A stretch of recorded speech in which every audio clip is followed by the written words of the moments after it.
Hello dear student, class 8th B math में आज हम लोग पढ़ेंगे परिमेय संख्याओं के गुणधर्म। और इसमें आज हम लोग पढ़ेंगे गुणे के गुणधर्म और भाग के गुणधर्म कि परिमेय संख्याएं कौन कौन से गुणधर्म होते हैं गुणे के लिए और कौन कौन से गुणधर्म होते हैं भाग के लिए। तो आइए देखते हैं परिमेय संख्याओं के गुणन के गुणधर्म, यानी जब हम दो परिमेय संख्याओं का गुणा करें तो कौन कौन से वो गुणधर्म उसमें हो सकते हैं। जैसे सबसे पहला है समवृत्त। देखिए, समवृत्त का मतलब ये होता है कि जैसे हम दो परिमेय संख्याओं का आपस में गुणा करते हैं तो हमें जो संख्या मिलती है वो भी संख्या क्या होनी चाहिए, परिमेय संख्या होनी चाहिए। यदि ऐसा है तो गुणा जो होता है वो समवृत्त नियम को फॉलो करता है, यानी हम ये कह सकते हैं कि परिमेय संख्याओं का गुणन समवृत्त होता है। लेकिन ऐसा कब होगा?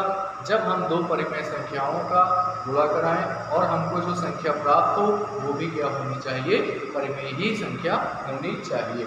तो हम लोग यहाँ पर सबसे पहले क्या करेंगे, देखिए आप लोग ध्यान से, जैसे हम लोग इसके लिए ये लिखेंगे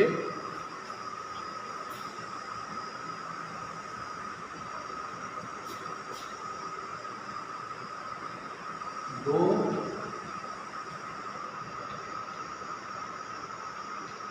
या आप यहाँ पर लिखेंगे दो परिमेय संख्याओं का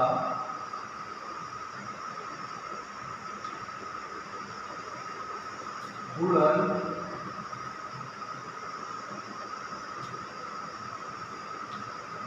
भी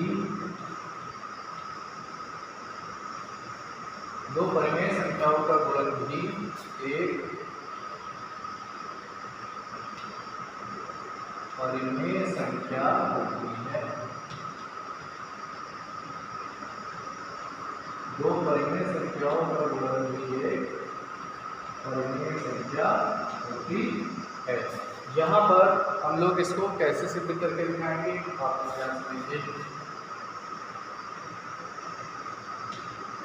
जैसे 1/2 ये एक परिमेय संख्या है और इसमें हम गुणा करेंगे 3/4 से। तो जब आप इसका गुणा करेंगे तो ये आपको मिल जाएगा 3/8। 3 का गुणा 1 में हो जाएगा, 4 का गुणा 2 में हो जाएगा। और अब आप देखें ये भी क्या होती है, एक परिमेय संख्या है। तो देखिए, इससे हम लोगों को ये सिद्ध हुआ कि परिमेय संख्याओं का, दो परिमेय संख्याओं का जब हम गुणा करते हैं तो जो हमें प्राप्त होती है संख्या वो भी परिमेय संख्या होती है। इसका मतलब क्या हुआ? इसका मतलब ये होता है कि अतः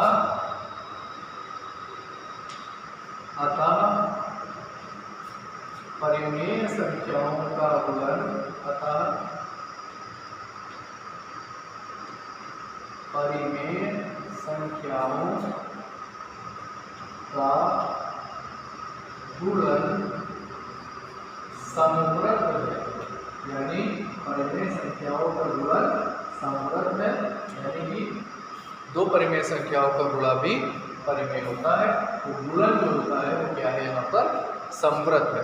तो इस तरह से हमने देखा कि समवृत्त गुणे के नियम में लगता है, यानी यहाँ से हमें ये पता चलता है कि गुणा जो होता है, गुणा वो समवृत्त होता है। अब हम लोगों को यहाँ से अगला नियम पढ़ना होगा, क्रम विनिमयता। तो आप लोग देखिए ध्यान से, क्रम विनिमयता। देखिए, क्रम विनिमयता गुणन के लिए क्या होती है? अगर आप दो परिमेय संख्याओं का गुणा कराते हैं और तो देखिए स्टूडेंट, आपको अब यहाँ पर पढ़ना है गुणन की क्रम विनिमयता। देखिए, क्रम विनिमयता के गुणधर्म के अनुसार अगर आपके पास दो परिमेय संख्याएं हैं और अगर आप उनका आपस में गुणा कराते हैं तो क्रम विनिमयता गुणधर्म ये कहता है कि अगर गुणे में हम क्रम को बदल कर गुणा कराएं तो जो आंसर आएगा और क्रम को फिर से बदल कर गुणा कराएं तब जो आंसर आएगा वो बराबर होना चाहिए। इसका मतलब ये हुआ कि गुणे में हम क्रम को बदलकर भी गुणा करा सकते हैं। गुणन की क्रम विनिमयता इसे कहते हैं। तो आइए हम लोग देखें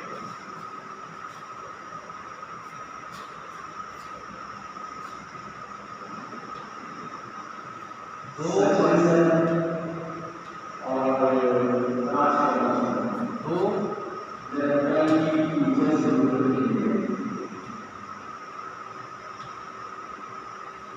परिमेय संख्याओं का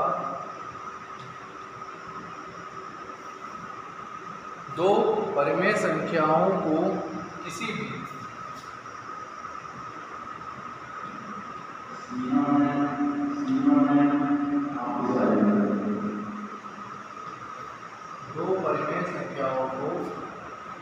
भी क्रम में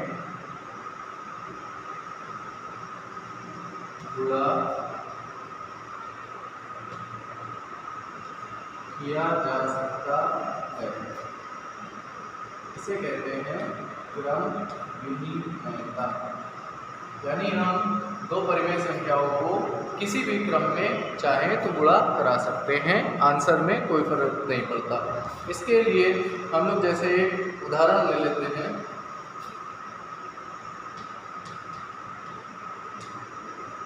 जैसे हमने एक उदाहरण लिया 3/4 और 5/7 और हमने इसका आपस में गुणा करा दिया, तो यहाँ से आएगा 15 और यहाँ से आएगा 28।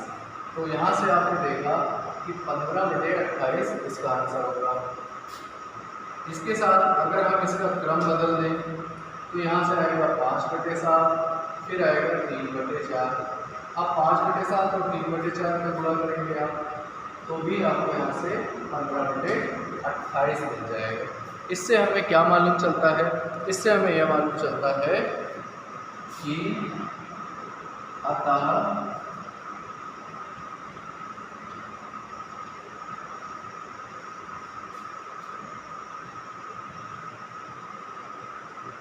परिमेय संख्याओं का गुणन क्या है? क्रम विनिमय है। परिमेय संख्याओं का गुणन क्या होता है? क्रम विनिमय होता है। यानी जब हम परिमेय संख्याओं का गुणा कराएंगे तो आप उसका आपस में क्रम अगर बदल कर भी आप गुणा कराते हैं तब भी आंसर वही आएगा, इसमें कोई फर्क नहीं पड़ता। इसके बाद अगली प्रॉपर्टी आती है सहचार्यता, जिसको हम लोग सहचर्यता भी कहते हैं।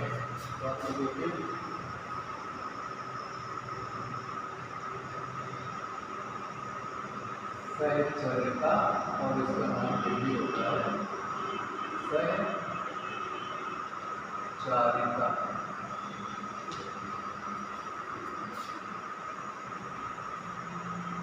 इस गुणन की प्रॉपर्टी के अनुसार हम लोग क्या कर सकते हैं, आप लोग जरा ध्यान से देखिए। जैसे हमारे पास 3 परिमेय संख्याएं दे दी गई हैं और इन 3 परिमेय संख्याओं में हम लोग आपस में इनका गुणा कराना चाहते हैं, लेकिन एक समूह बनाकर। तो इसका इस सहचार्यता नियम के अनुसार सहचार्यता नियम गुणे का ये कहता है कि जब आपके पास 3 परिमेय संख्याएं दी हैं और परिमेय संख्याओं का एक समूह दिया है तो आप गुणा किसी भी क्रम में करा सकते हैं। यानी पहले और दूसरे का गुणा करा लें, बाद में तीसरे का कराएं, या दूसरे और तीसरी संख्या का गुणा करा लें, बाद में पहले का गुणा कराएं। ऐसा करने से आंसर पर कोई फर्क नहीं पड़ता, कोई परिवर्तन नहीं होता है। तो 3 परिमेय संख्याओं को समूह में किसी भी क्रम में गुणा किया जा सकता है। इसके अनुसार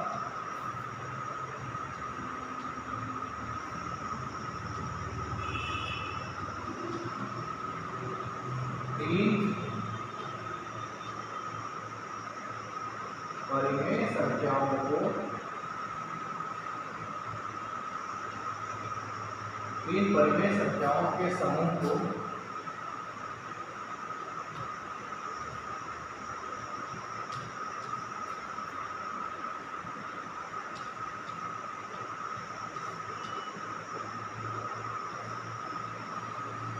किसी भी क्रम में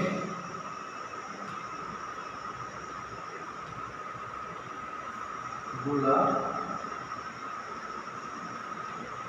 किया जा सकता है।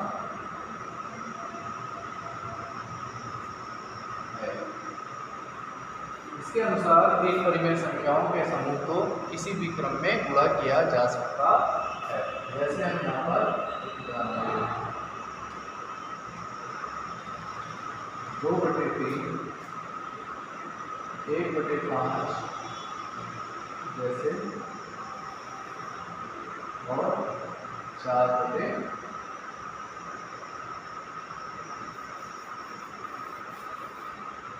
जैसे 1/5, 2/3 और 7/4। जैसे हमारे पास ये 3 संख्याएं हैं, हम इसका गुणा कराना चाहते हैं, तीनों परिमेय संख्याएं हैं।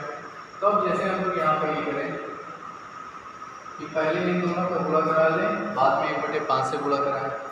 तो जैसे 1/5 ऐसे ही लिखते हैं और पहले इन दोनों का गुणा करा ले आपस में, तो ये हो जाएगा 7 दूनी 14 और 4 दूनी 12, ये आ जाएगा 14/12। फिर हम इसमें 1/5 से गुणा करा लें, तो ये आ जाएगा 14/60। और 14/60 को हम 2 से काटेंगे तो छोटा हो जाएगा, यानी 2 से 14 और 2 30, यानी हमारे पास आंसर आ रहा है 7/30। और अब हम इसको देखिए पुनः फिर से यही संख्या लेंगे,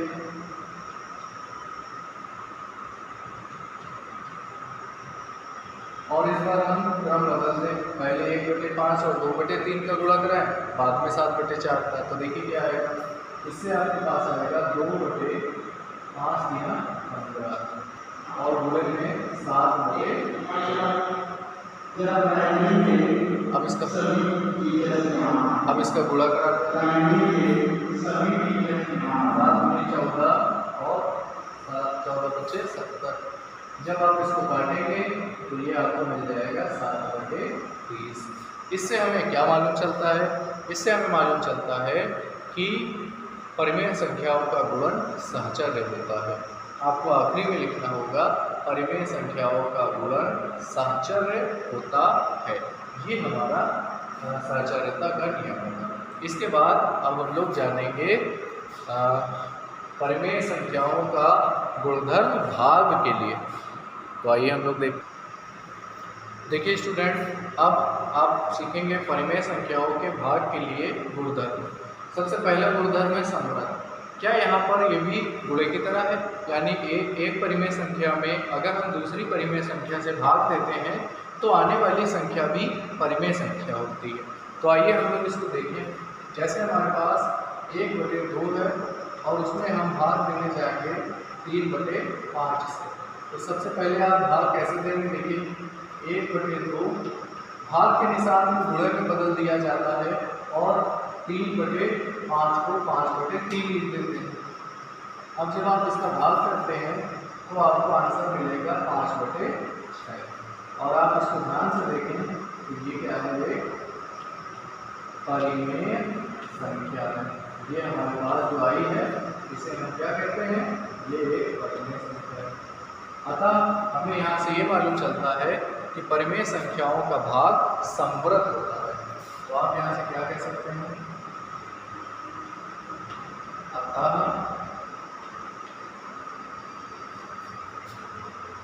परिमेय संख्याओं का भाग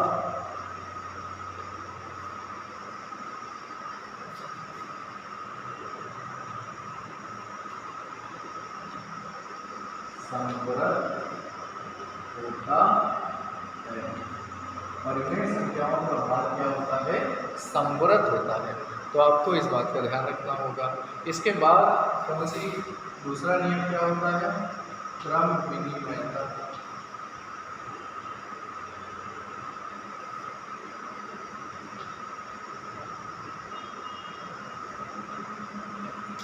और तीसरा नियम होता है सहचर्यता। तो आपको ध्यान रखना है परिमेय संख्याओं का भाग क्रम विनिमयता नियम को फॉलो नहीं करता। परिमेय संख्याओं का भाग क्रम विनिमय नहीं होता, यानी ये वाला गुणधर्म भाग के लिए नहीं लगता। इसी तरह से सहचर्यता वाला नियम भी भाग के लिए नहीं लगता। तो इससे आपको ये मालूम चलता है कि परिमेय संख्याओं के गुणन में केवल संवृत्त का नियम लगता है, बाकी के दोनों नियम नहीं लगते। अब आप सभी बच्चों को ये सारे होमवर्क अपनी कॉपी में भेजने होंगे। Okay, thank you all dear student.